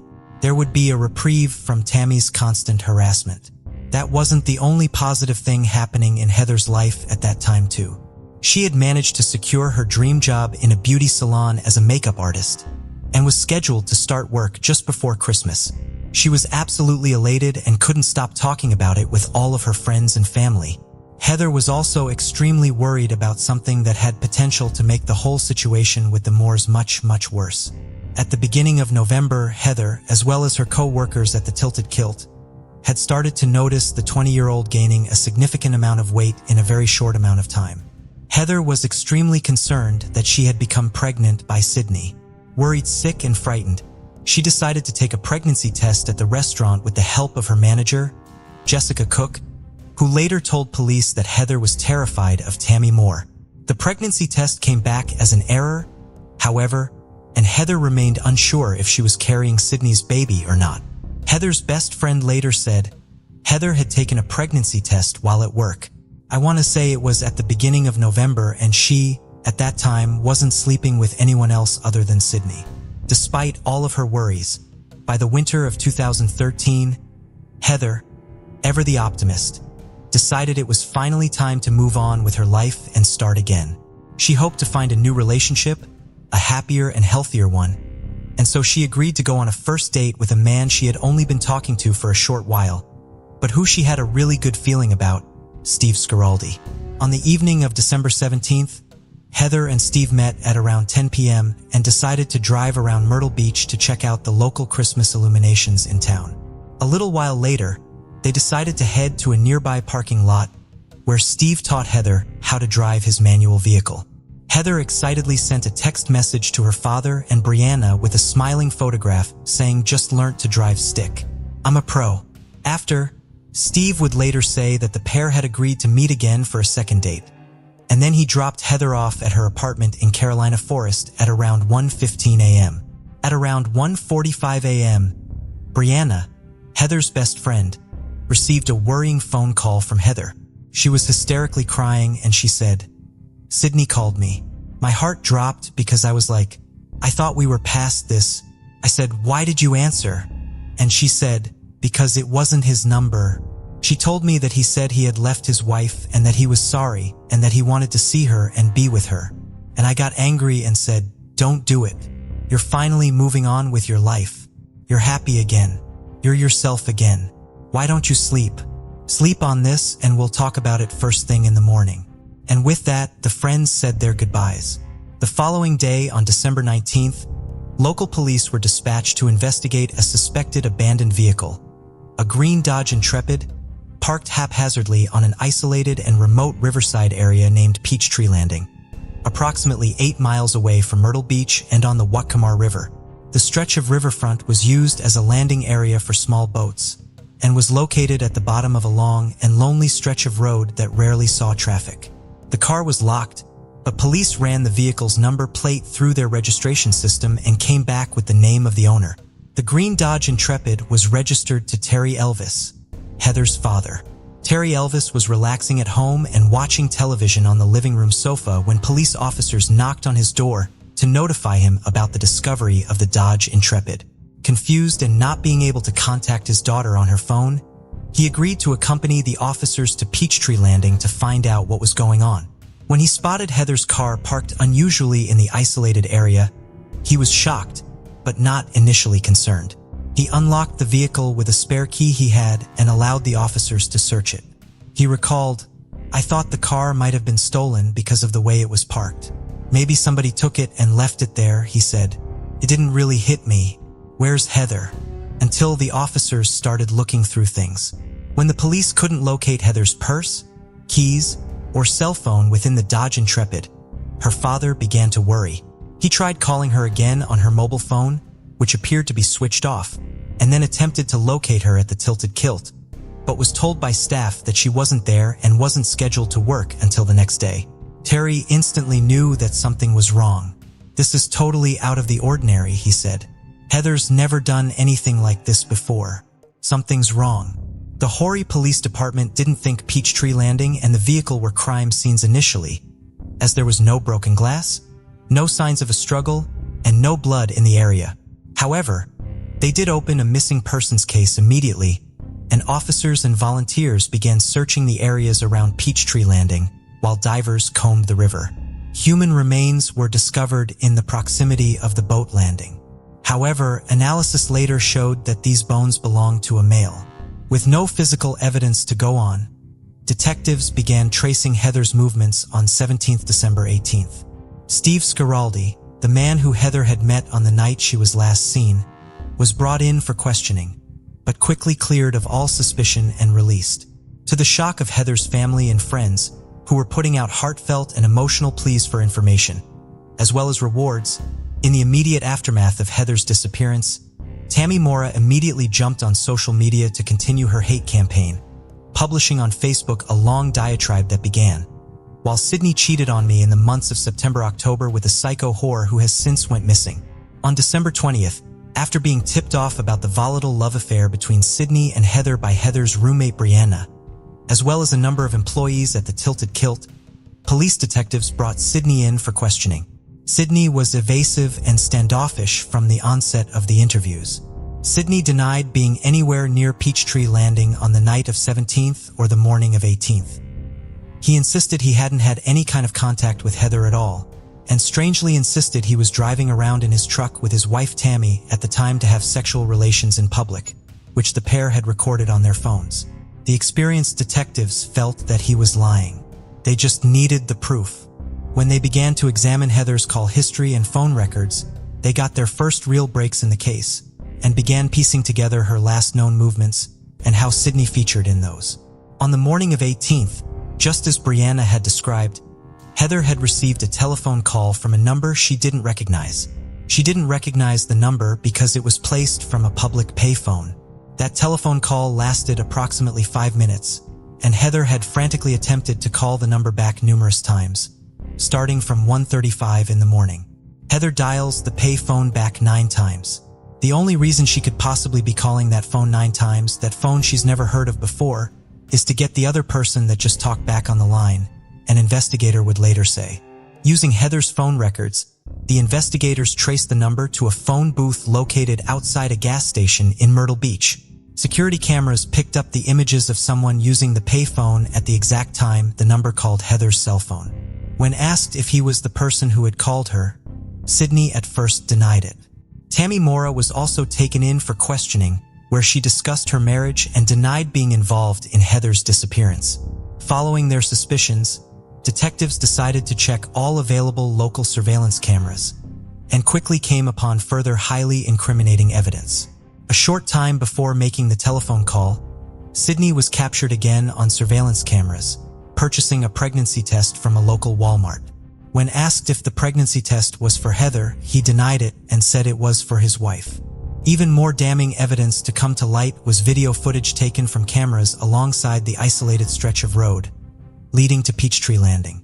A dark Ford F-150 truck, matching Sydney's, had been captured heading towards the place Heather's car was discovered at 3:36 a.m., and then again recorded leaving the area at 3:46 a.m. Experts later testified that the truck was a 100% identical match to Sydney's. Sydney was the last person to speak to Heather, and he was, investigators believed, the last person to see her in Peachtree Landing.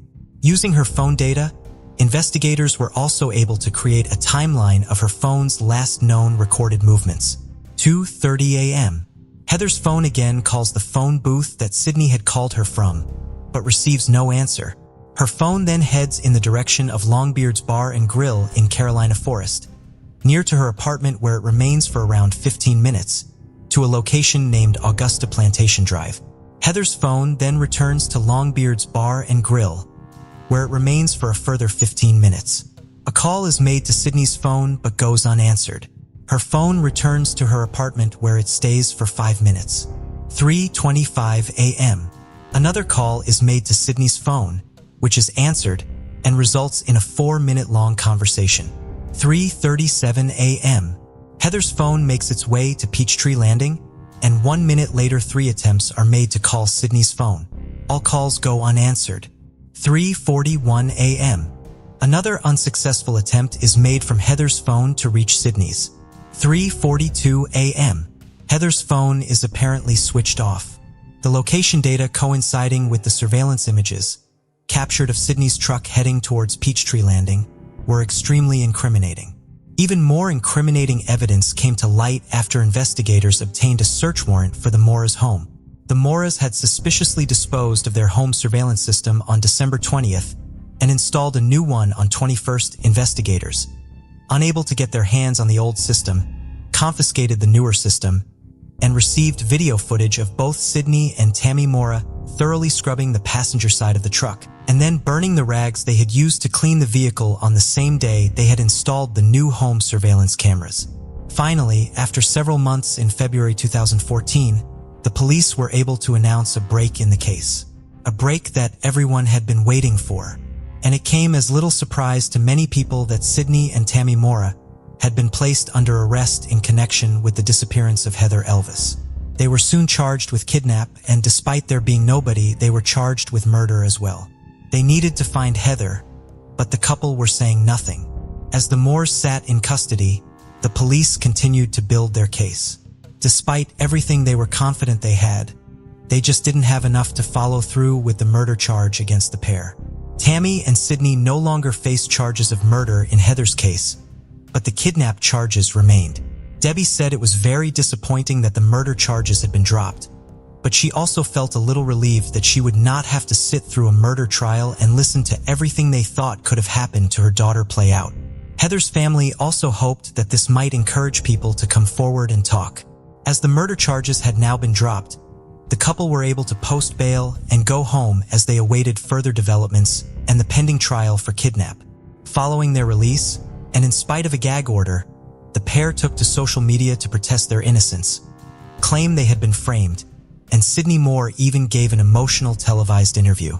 Sydney's media appearances and failure to comply with the gag order would eventually land him in hot water when he was jailed for 5 months for being in contempt and violating the order. Tammy publicly stated, "I feel like this town's gonna crucify me because of all the lies that's happened." Months became years, and it was now 2017. Sydney Mora was found guilty of obstruction of justice and sentenced to 10 years in prison.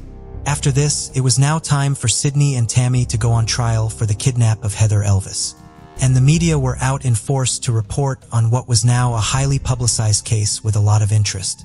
It had now been 6 years since anyone last saw Heather. And after many witness testimonies, all the evidence, and hours of court proceedings taking us to 2019, it was time for the verdict. Justice finally prevailed when Tammy and Sydney Mora were both found guilty of the kidnap of Heather Elvis and sentenced to 30 years in prison. Sydney continued to insist he was innocent, telling the court that he couldn't give Heather's family closure. "If I could give them closure, I would. I have children of my own. I get it. There's just nothing I can give." As of the writing of this episode, Heather's body has never been found.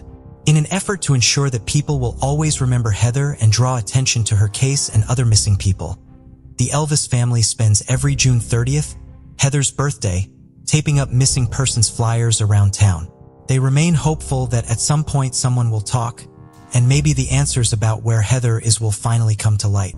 Debbie said persistence is key, and she would never give up her search for answers, not just for her own daughter, but for other missing people too. She says she knows the pain all too well and wants to channel her energy into making sure those in her position don't ever feel alone. The heartbreak of not knowing where Heather is best summed up by Debbie. As a mother, that child that was created in you, that you carried in your arms and put band-aids on, you just ache to hold your child again. And you think about what you could have done different, what you could have said that would have changed anything. But for our family and any other family that has a missing member, this is horrible not knowing. Not being able to take care of your child in any capacity whatsoever. They call it closure. I hate that word, but that's really what it is. For Heather's heartbroken father, Terry, he continues to hope that one day she will be found. He said, "I hold out hope that I'll turn around one day at the front door and she'll walk in. Do I really think that'll happen? Deep down, no, I don't, but I'll never give up." This story begins on March 25, 1989, when Karen Downs and her husband Robert, known as Bob, welcomed their daughter Charlene, their third child. Charlene had 2 older sisters, Rebecca, called Becky, and Emma. She was later followed by the youngest of the Downs children, their only son, Robert. Charlene was known for her love of music and animals, and she was close to her siblings, with a cheeky and humorous side. Bob and Karen had married on May 2, 1987, at a church in Hillfields, just north of Coventry's city center. Hillfields was one of the more deprived areas of the city, marked by high levels of antisocial behavior and crime. Life in the Downs household could be described as chaotic and dysfunctional, often leading to run-ins with the police and social services. Those who knew the couple made allegations that Bob struggled with alcohol addiction and displayed violent and aggressive behavior toward his children.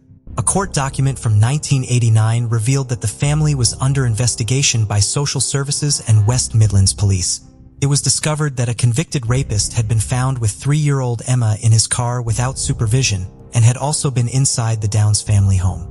Bob was given the advice that the person in question should not be allowed into the family home again. But this didn't happen, and Bob continued to have drinks with the individual in the pub. The police conducted a video interview with Emma in the hope it would unveil something more, but she disclosed nothing. She would later move out of the family home and in 1993 moved in with her grandfather and his wife. After Emma moved back to the family home in 1997, allegations of sexual assault were made against a family friend. Allegations also made by Charlene. The friend was allegedly trusted by the family to take the children to school in the morning. And a report from social services states that it was believed Karen and Bob were aware of the abuse but failed to act.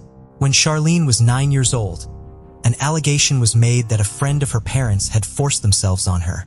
Now, at the risk of the children being removed from the home and taken into the care of social services and the potential prosecution for neglect, in 1999 the family moved out of Coventry and up north to Blackpool. For many, Blackpool brings back memories of the illuminations, arcades, and ice creams on the beach. During the day, the piers, promenade, and beach are full of tourists looking for some time away. Home to the Blackpool Tower and the Tower Ballroom, many a famous face is performed in the town. Everyone from Frank Sinatra to the Beatles. Thousands of people visit Blackpool every year during the summer months and tourist season, especially for the illumination switch on. But behind the bright lights lies a very different town. A large proportion of those who live there live in deprived areas, and it is the 6th most deprived authority in England. There are high amounts of unemployment, and the death rate of those who die from alcohol-related deaths is the highest in England. There are also high levels of poverty, and the town is the 12th poorest area in the whole country. As concerns over the welfare of the children continued to grow, Charlene, Emma, and Becky were placed in foster care after they said they no longer wanted to be at home. This placement did not last for an extended period of time, and the children were returned to the house. In 1999, Becky Downs alleged that her father was violent, and social services said they were going to take it to court to try and obtain a prosecution.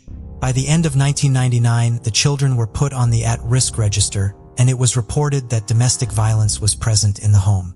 One of Charlene's friends, Martin, said he not only saw Bob's violence, but also predators at the Downs house.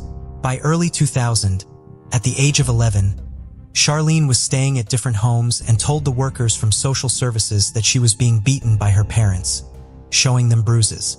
In March of that year, Charlene's school began to raise concerns that she was failing to attend classes and wasn't coming to school. Her parents said they didn't know where she was as she stayed with many different people. A few months later, in June, Charlene was examined by the hospital, and based on what it found, it was suspected that she was the victim of sexual abuse. She made the allegation that her father had become violent and thrown her across the room. Following this, she disappeared for 2 days. Over the course of a 12-month period, Charlene would make 13 visits to a sexual health clinic with her grandmother. She had bruising on her body, including her inner thigh. Social services spoke to Bob about their concerns that Emma had been seen with older men in the family home, and Bob later moved out to appease those from social services. He moved to Buchanan Street in September and took Charlene and her brother Robert out of the care of social services and against the wishes of the authorities. As 2001 rolled around, social services suspected that a male was in the family home and sharing a bed with Charlene. In April of that year, there were more allegations made by Becky and Charlene regarding Bob's excessive drinking and the men he used to bring to the house, and the inappropriate sexual advances these men would make. Charlene allegedly told a social worker that one of her father's friends had touched her inappropriately. When health visitors made a visit to the family home in August, Charlene was found in bed with a much older man, as she counted some money. But Bob and Karen said he was just a family friend. 1 month later, Becky would move out. Over a period of 15 years, 16 men who had committed a variety of offenses against minors had access to the family homes both in Coventry and in Blackpool. Bob and Karen denied letting predators stay at their home. Bob would drink at various pubs in and around Blackpool. During one of his visits to the pub, he met a man called Ray Monroe, and he invited him back to the house. Ray Monroe would end up staying at the property. Monroe is a convicted sex offender with 4 counts of sexual assault against young girls, and he was sentenced to 4.5 years in prison. Karen and Bob said they were unaware of this and only found out when the details came out in court. They said they believed he had raped an ex-girlfriend, information which did not stop them from allowing him into their home.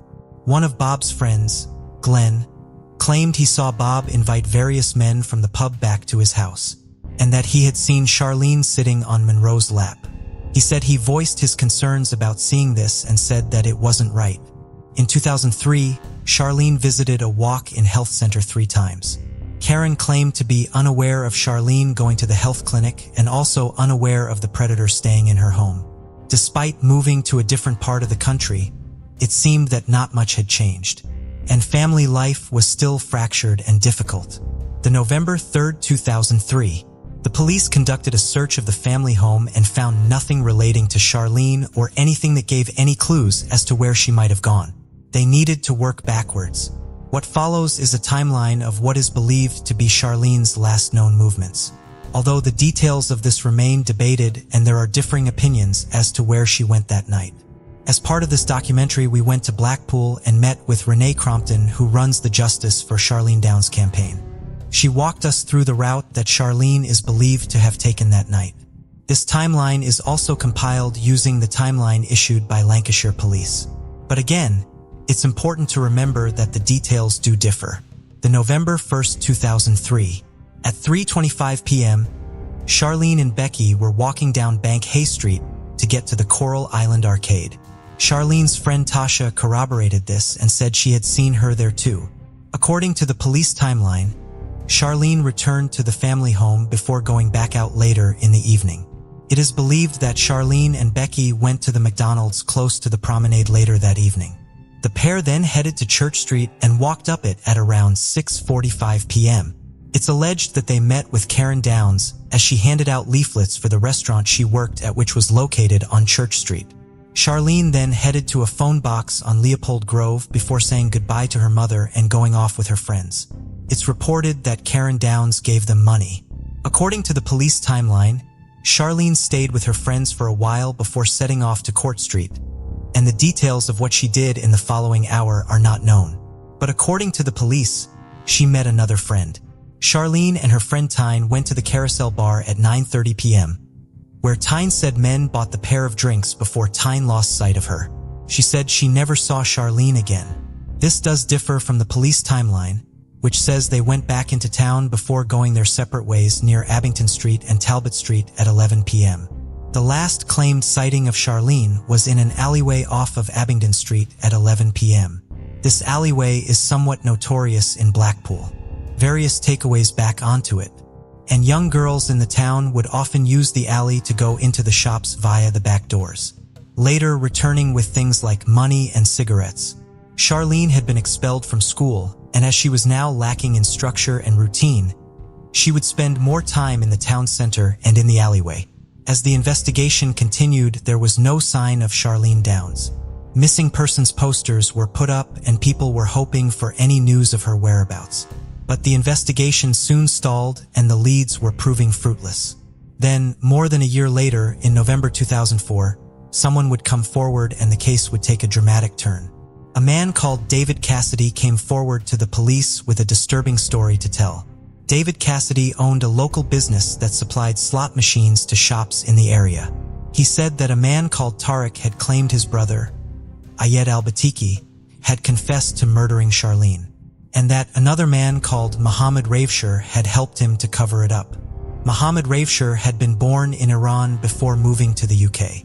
He owned and operated Funny Boys fast food on Dixon Road, which is how he knew David Cassidy. One of his employees was his friend and tenant, Ayed al-Batiki, who was originally from Jordan. This was the break that the police had been looking for. They asked David if he would wear a concealed microphone and talk to Tarek again, to ensure that the conversation was recorded. David agreed. In the recording, Tarek is heard saying he never said those things, adding that it was bullshit. The police would later insist they had never seen or heard this recording.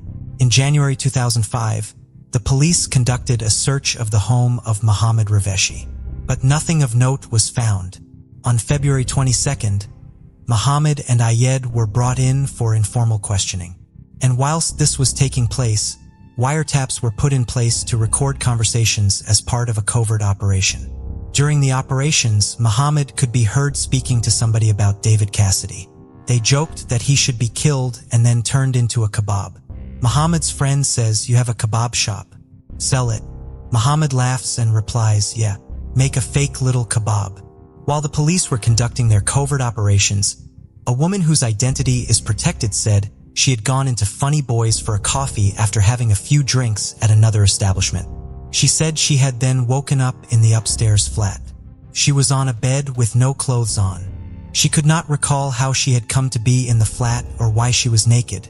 She said she quickly got dressed and ran out of the building down the alley. She stated she heard a man calling out to her and asking her to come back. When she looked back at him, she said he was holding some money in his hand.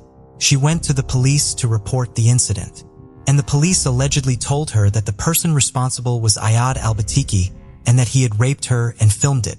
The woman also claimed that two police officers, Jan Besson and Don Fraser, asked her to make claims that she couldn't be sure were true. She refused and her case was dropped. No investigation was undertaken and charges were not filed. Covert recordings were made over 4 weeks and produced 52 CDs in total. However, officers would later describe the recordings as too distorted to use. One of the officers working on the case was Jan Besant, a detective sergeant. She offered to transcribe the tapes and would spend the next 2 years doing this. As well as running the takeaway business, Mohammed used to be a foster father for vulnerable children in Blackpool. Jan Besson questioned one of Mohammed's former foster daughters, and she confirmed that there was nothing untoward about him and offered no incriminating or otherwise suspicious stories about him. However, one of Mohammed's ex-foster daughters would later accuse him of sexual assault. Mohammed also lived 2 doors down from Don Fraser. He was also working on Charlene's case. Mohammed alleged that Don's wife had said that Don had difficulty performing in the bedroom and that she had made a pass at Mohammed.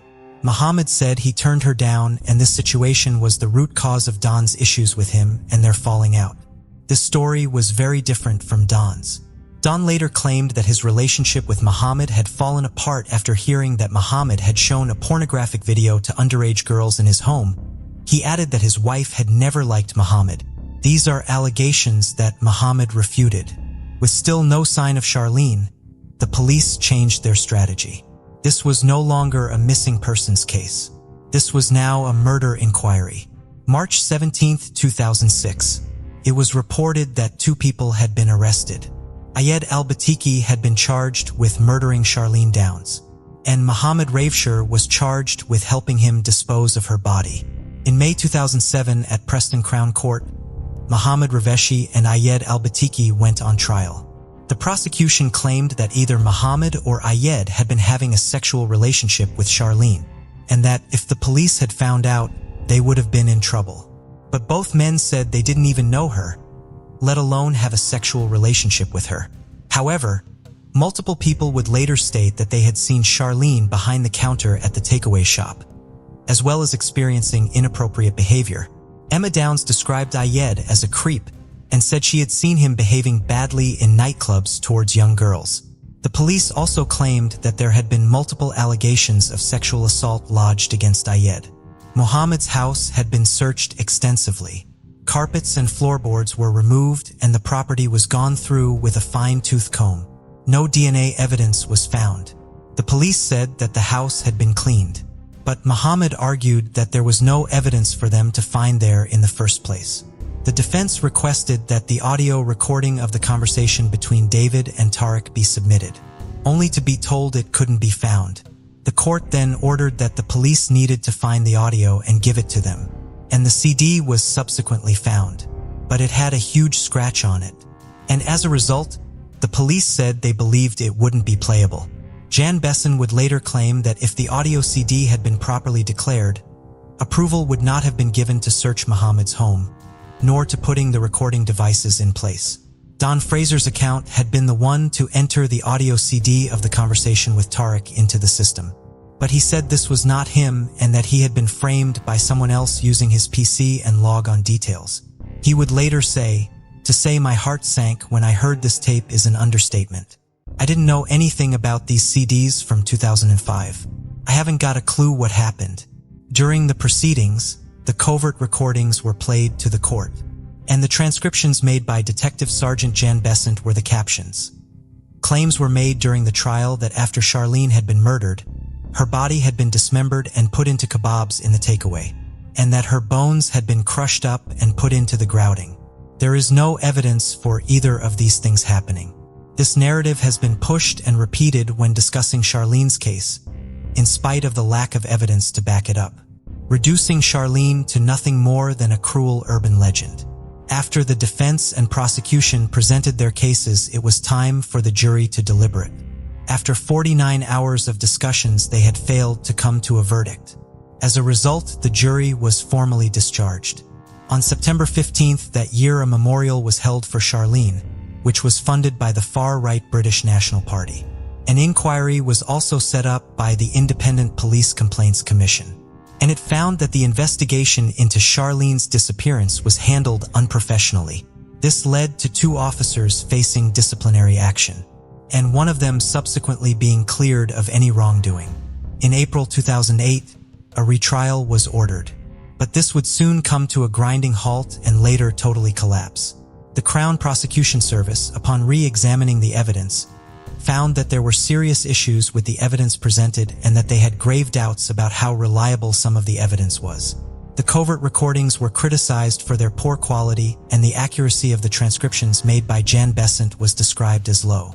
Mohammed Raveshi's lawyer, John Bromley Davenport, said that Detective Sergeant Besant was not qualified to listen to and transcribe the tapes. An expert would later re-examine the audio tapes of the covert recordings after they had been played to the court, and they too said they were not of a good enough quality to be evidence. It also found that some of the transcriptions were different words. For example, one phrase was transcribed as burial place, but it was argued what had actually been said was Paul's place. The tracker that had been put onto Muhammad's car then showed him going to see one of his friends, who was named Paul. Forensic audiologist Elizabeth McClellan said that Jan Besant's transcript should not have been used during the trial. She said, "This is a classic case of cognitive priming. The evidence presented by Jan Besant was potentially misleading. It's extremely important that when recordings are transcribed that the person transcribing them has no prior awareness at all about that evidence. In this case, it shows several signs that she was subject to bias and influenced by the events that she was investigating." Both men were subsequently released. The charges against Ed and Muhammad were dropped. They were acquitted and given £250,000 in compensation. Muhammad indicated upon his release that he would potentially sue the police force, describing what had happened to him as shameful, having spent more than 2 years on remand in prison. Muhammad said that David Cassidy, who had made the statement that had led to the police looking into him and Ayed, had worked for him at one point, but he had been forced to let him go as he was bad at his job. David was enraged by being fired and proceeded to harass Muhammad as well as vandalize the shop. Tensions reached a boiling point when the pair ended up having a physical altercation. It was after this that David gave his statements to the police regarding what had allegedly been said to him. In 2011, Jan Besant was found guilty of 2 counts of misconduct and was forced to resign from the police force. Lancashire Police said her conduct had let everyone down. The IPCC Commissioner for the Northwest, Nasim Malik, said, "It was abundantly clear that the covert recordings and the investigation had been handled poorly and unprofessionally." Superintendent Simon Giles said that the police expect the highest professional standards from all our staff, and the panel has found that this individual's conduct has fallen well short of these standards. The ruling that Jan Besant be forced to resign was later overturned by the British Arbitration Tribunal, and they said she should be reinstated. The years would pass. Tourists would come and go, and the town would carry on. But there was still no sign of Charlene Downs. It had now been 8 years since Charlene had vanished from the streets of Blackpool. The police looking into her case found that more than 60 teenage girls had been the victims of grooming by people working in various takeaway shops throughout the town. Charlene's friend Tasha said that she had seen grooming in Blackpool firsthand and had also been groomed. Charlene's friend Martin and another friend Sean said that they had witnessed Charlene going into takeaway shops and then coming back out with cigarettes, money, or alcohol. Charlene's friend Tyne said that she too would go into the alleyway and trade sexual contact for drugs, cigarettes, money, and alcohol. Tyne said on the occasion she went to the alleyway with Charlene. Charlene would act as a lookout in case the police came, and Tyne would give her money for doing this. Paige Chivers was a 15-year-old girl who went missing from Blackpool 4 years after Charlene. Robert Ewing was later convicted and sentenced to life in prison with a minimum term of 33 years. He had murdered her after she had threatened to go to the police and tell them about the sexual contact he had had with her. Ewing, a self-confessed neo-Nazi, had been previously convicted for gross indecency and indecent assault against a 12-year-old girl. In 2014, a Crime Watch appeal was launched, and a reward for any fruitful information was offered totaling £100,000 in 2016. A cold case team was brought on board to examine Charlene's case, and they found CCTV that had previously not been released to the public. It showed Charlene and Becky walking on the day Charlene had gone missing. It was released to the public in November of that year to try and generate any new leads. And a Crime Watch appeal was issued again on the 13th anniversary of her going missing. In 2017, Karen and Bob Downs sued Lancashire police over their handling of their daughter's case. And the CCTV footage. August 2017. An arrest was made. A man was taken into custody on suspicion of the murder of Charlene Downs.